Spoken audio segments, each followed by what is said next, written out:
Hai, sahabat YT Artikel 2. Apa kabar kalian semua? Semoga kalian semua dalam keadaan sehat. Amin. Sebelum melanjutkan ke ceritanya, jangan lupa tinggalkan like, komen, dan subscribe.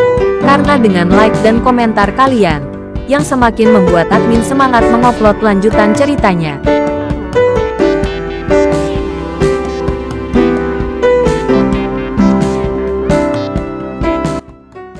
Episode 444. Kisah Aditya, anak bos besar yang berpura-pura miskin.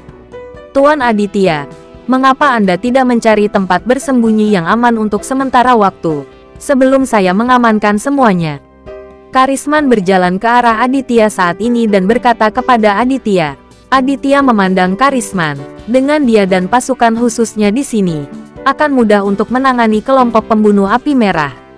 Namun, Aditya tidak pernah berpikir untuk pergi dari sini. Dia siap menyelesaikan masalah ini secara pribadi. Tidak perlu. Aku akan menunggu di sini, kata Aditya dengan tenang kepada Karisman. Karisman mengangguk dan tidak berkata apa-apa lagi. Dia menempatkan anak buahnya di lokasi yang ditentukan dan pertama-tama menduduki daerah yang menguntungkan. Dylan dan Leo sedang mengawasi Ahmad dan dua anggota Ahmad. Adapun Stick, dia dijaga oleh beberapa anak buah Dylan. Orang ini cukup patuh, dan dia juga tahu bahwa tidak mungkin untuk melarikan diri di bawah pengawasan Aditya. Waktu berlalu menit demi menit. Aditya duduk, diam-diam menunggu kedatangan Romla. Faktanya, hingga saat ini, Aditya tidak yakin Romla bisa datang. Jadi dia masih merasa sedikit tidak nyaman. Akhirnya, sebuah mobil berwarna putih melaju. Tidak terlalu cepat. Aditya segera bersemangat dan duduk di dalam mobil sambil menatap mobil putih itu. Itu hanya sebuah mobil, dan hanya dapat menampung beberapa orang. Aditya sangat terkejut. Romla begitu sombong sehingga dia hanya membawa orang-orang ini. Pintu mobil putih itu terbuka, dan seorang wanita jangkung keluar mobil. Di sampingnya, ada 4 pemuda yang mengikutinya. Dylan melambaikan tangannya dan memberi isyarat agar anak buahnya mengelilinginya. Tiba-tiba, lebih dari selusin orang mengepung wanita dan 4 pria tersebut. Haha, saya hanya membawa beberapa orang ke sini untuk Aditya. Dan dia bahkan tidak berani menunjukkan wajahnya. Romla tertawa dan mengamati sekeliling, mencari Aditya. Aditya melihat bahwa Romla yang datang sendiri, dan dia sangat lega. Dalam masalah hari ini, Romla pasti tidak akan pernah kembali.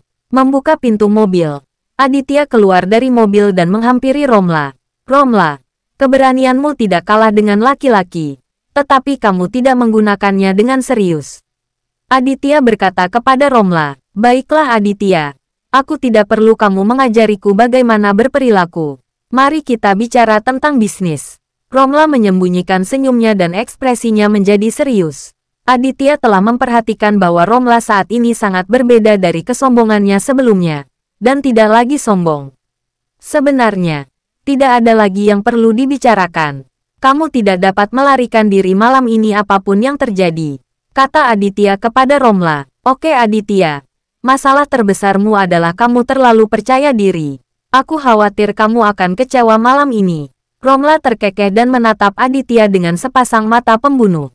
Begitu dia selesai berbicara, suara langkah kaki yang kacau tiba-tiba datang dari lingkungan yang gelap.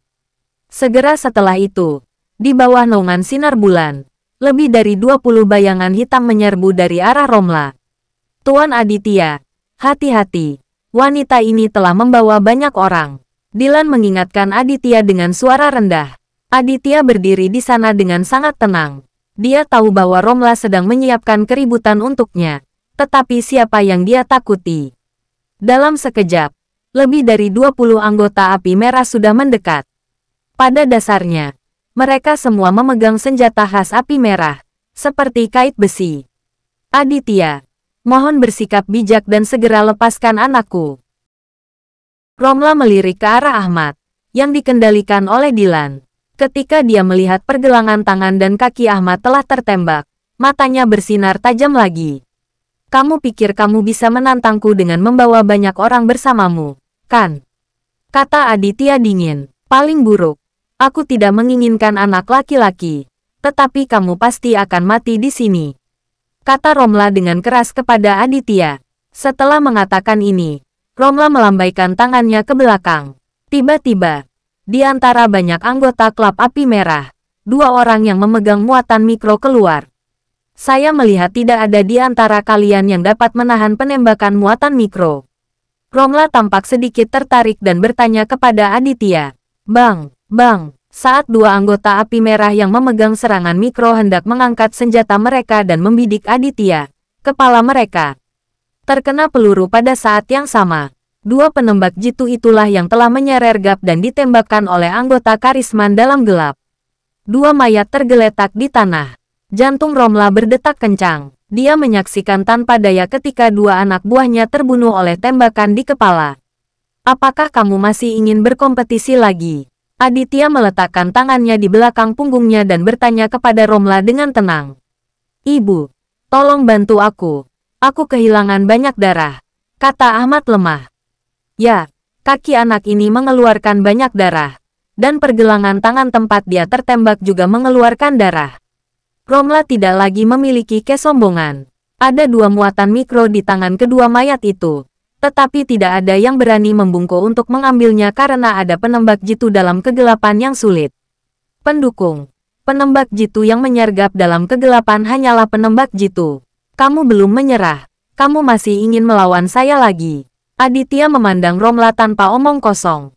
Dia benar-benar tidak ingin melakukan pembunuhan besar-besaran menjadi hasil terbaik.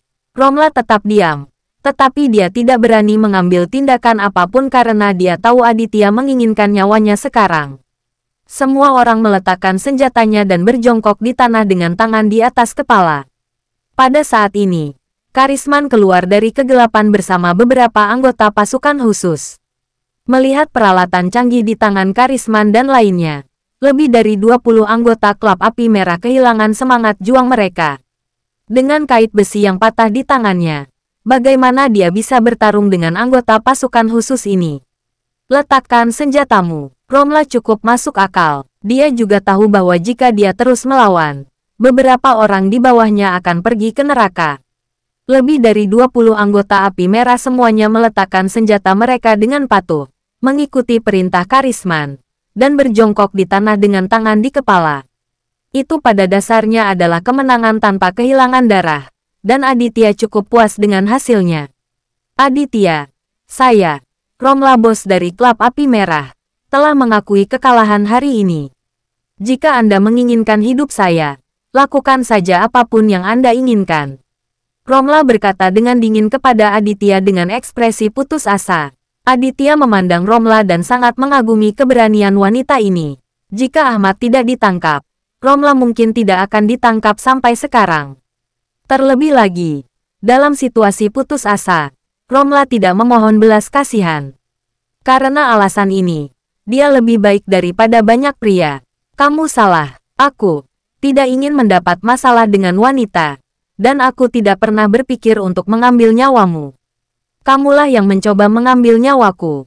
Aditya tersenyum dingin dan berkata kepada Romla. Setelah mengucapkan kata-kata ini, mata Romla tiba-tiba berbinar. Dan dia bertanya-tanya apakah Aditya akan melepaskannya. Bersambung.